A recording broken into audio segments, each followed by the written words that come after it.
चलिए स्टार्ट करते हैं आज की सीरीज को, जो कि है ट्रिग्नोमेट्री के ऊपर बेस्ड। जैसा कि थंबनेल में आप लोगों ने सभी देखा ही होगा कि हम लोग ट्रिग्नोमेट्री के बारे में बात करने वाले हैं। मेरा नाम है शुभम शर्मा और मैं आप सभी का स्वागत करता हूं ब्रिलियंस एकेडमी में। आज हम लोग ट्रिग्नोमेट्री को बड़ी बेसिक तरीके से अंडरस्टैंड करेंगे, जो 10th लेवल में आपको सबसे पहले इंट्रोड्यूस होती है। तो चलिए आइए स्टार्ट करते हैं। सबसे पहली बात, जब मैं ट्रिग्नोमेट्री के बारे में बात कर रहा हूं तो आपने एक चीज ध्यान रखनी, ट्रिग्नोमेट्री एक वर्ड ट्राई से बना है और ट्राई का सीधा मतलब होता है एक ऐसी फिगर जिसकी 3 साइड है। तो बहुत कॉमन है, ऐसी फिगर जिसकी 3 साइड्स है definitely a triangle, but what kind of triangle is required for trigonometry is basically a right angle triangle.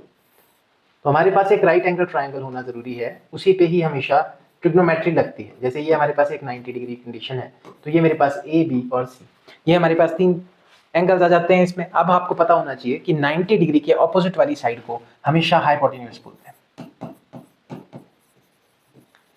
और ये तो this is the lengthiest side of any right angle triangle. इसको हम लोग लेंथीएस्ट साइड बोलते हैं किसी भी राइट एंगल ट्रायंगल की। इसके अलावा जो हमारे पास ये स्ट्रेट है वर्टिकल लाइन, इसको हम परपेंडिकुलर, और इसके अलावा सबसे नीचे वाली को हम लोग बेस बोल सकते हैं। अब ये सिंपल कंडीशन है, पर यहाँ पे जब हम ट्रिग्नोमेट्री में इसको समझेंगे ना तो थोड़ा सा प्रोसीजर चेंज हो जाता है, बाकी लगभग सब कुछ सेम रहता है। देखिए 90 डिग्री के ऑपोजिट हमेशा लेंथीएस्ट साइड रहेगी, जिसे हम हाइपोटेन्यूज बोलते हैं। हाइपोटेन्यूज कभी चेंज नहीं करता, पर बेस और परपेंडिकुलर हमेशा चेंज कर सकते हैं। अब क्या कंडीशन है जब हमारे पास बेस और परपेंडिकुलर चेंज करेंगे? देखिए जब भी हम लोग ट्रिग्नोमेट्री का यूज करते हैं, हमें पता है सबसे कॉमन ट्रिग्नोमेट्रिक जो आपके पास फंक्शंस है that is sine theta, cos theta और टैन थीटा। इन्हीं के बारे में हम लोग ज्यादा बात करते हैं।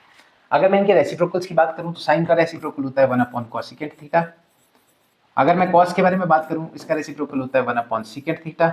और अगर मैं टेंजेंट की बात करूं तो इसका रेसिप्रोकल होता है 1/cot थीटा। ये सारे के सारे एक दूसरे के रेसिप्रोकल होते हैं।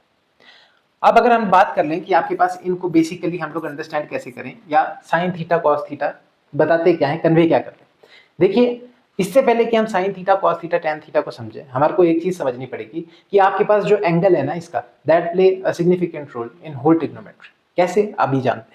देखिए मैंने साइन के साथ एक एंगल थीटा लिखा है।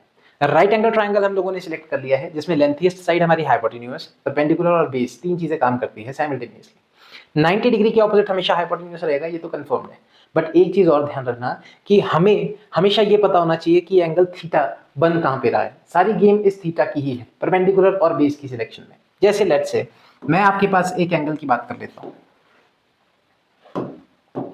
ठीक है। मैं आपके पास बोल लेता हूं कि हम लोग साइन ए की बात करेंगे। अगर मैं साइन ए की बात करूंगा तो मेरा जो एंगल बनेगा बच्चे वो ए पे बनेगा।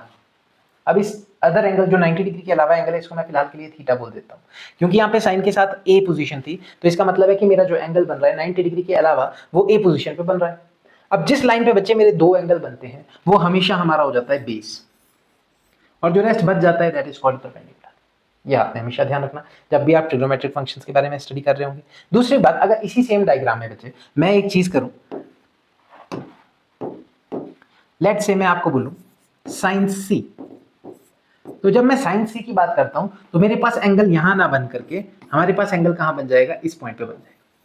अगर मेरा एंगल सी पॉइंट पे बनेगा तो 90 और ये एंगल एक लाइन पे आने चाहिए। जिस लाइन पे ये दोनों आएंगे उस लाइन को हम लोग क्या बोल देंगे, हम इस वाली लाइन को बेस बोलेंगे और इस वाली लाइन को हम लोग बोल देंगे परपेंडिकुलर। तो मेरे हिसाब से आप लोगों को समझ आ गया होगा कि परपेंडिकुलर और बेस की सिलेक्शन सारी की सारी डिपेंड करती है इस एंगल पे। और ये एंगल कौन सा एंगल होता है, जो कि साइन और कॉस के साथ लिखा जाता है।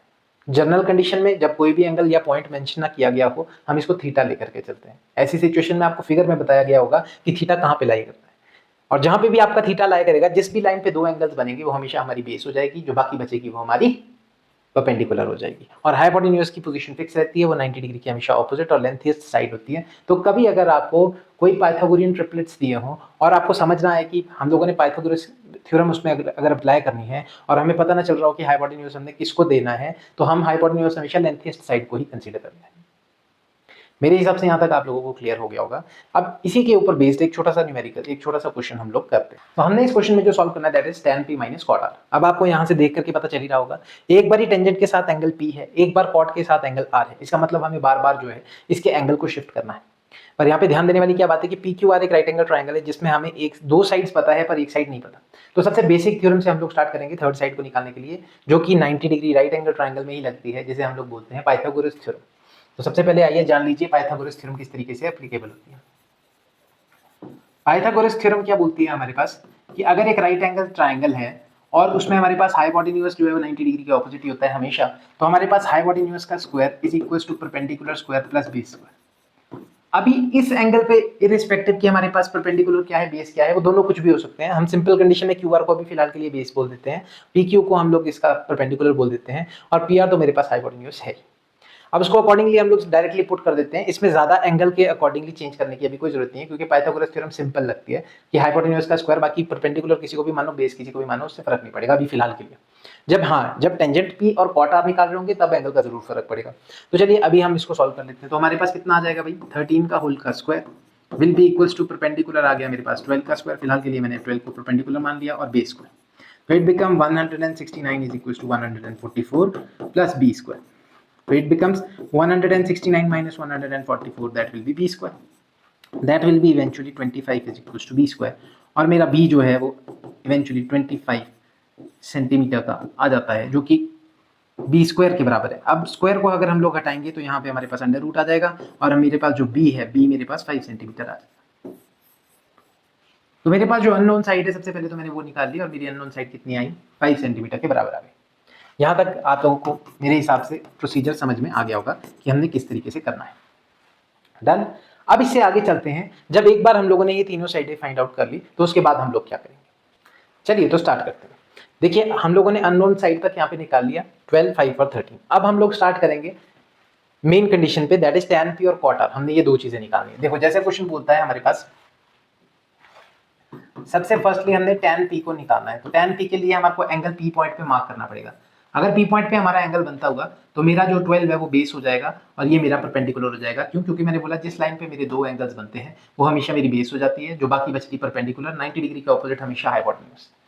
अब tan p अगर मैंने निकालना है तो मुझे सबसे पहले फॉर्मूला पता होना चाहिए, जो कि होता है आपके पास पंडित बद्री प्रसाद हर हर भोले, डायरेक्टली साइन कॉस और टेंजेंट, ये सबसे सिंपलेस्ट फॉर्म है। और इसको p अपॉन एच, इसको b अपॉन एच और इसको p अपॉन b बोल सकते हैं। तो इन्हीं फॉर्मूले का यूज करके मैं टेंजेंट पे आता हूं, तो p upon b perpendicular over base की फॉर्म में मैं इसको लिख सकता हूं। अब कंडीशन के अकॉर्डिंगली जब मेरा एंगल p पे है तो मेरा परपेंडिकुलर जो है वो 5 है, हाइपोटेन्यूज बेस मेरा 12 है और हाइपोटेन्यूज 13 है, तो इट बिकम्स 5/12। ये सबसे फर्स्ट कंडीशन आ गई। दूसरी कंडीशन में निकाल लेता हूँ। मेरे पास कॉट r के लिए मुझे पूछा गया। जब मैं कॉट r की बात करूंगा तो मेरे पास ये एंगल जो है यहां से हट करके r पॉइंट पे थीटा बन जाएगा। तो अब इवेंचुअली ये मेरा बेस हो गया और ये मेरा परपेंडिकुलर हो गया। ऐसी सिचुएशन में जब मैं कॉट r की कंडीशन लगाऊंगा तो कॉट किसका रेसिप्रोकल होता है, टेंजेंट का। तो टेंजेंट का अगर फॉर्मूला p अपॉन b है तो कॉट का फॉर्मूला होगा b अपॉन p, इसका उल्टा हो जाएगा, टेंजेंट का उल्टा। तो हमारे पास कितना आ जाएगा, b अपॉन p। तो b कितना है अब हमारे पास, b है मेरे पास 5 और p है मेरे पास 12 अगेन। तो ये मेरे पास कंडीशन आ गई। अब मैं इसको कंबाइंडली यहाँ पे भर देता हूँ, तो मेरे पास क्या आ जाएगा, tan p minus cot r, that will be basically 5/12 minus 5/12, और इवेंचुअली मेरे पास जो आंसर है दैट विल बी अ 0। तो होप सो आप लोगों को ये सिंपल सा कंसेप्ट समझ में आया होगा कि हम लोग ट्रिग्नोमेट्रिक फंक्शंस में किस तरीके से डील करते हैं। डन।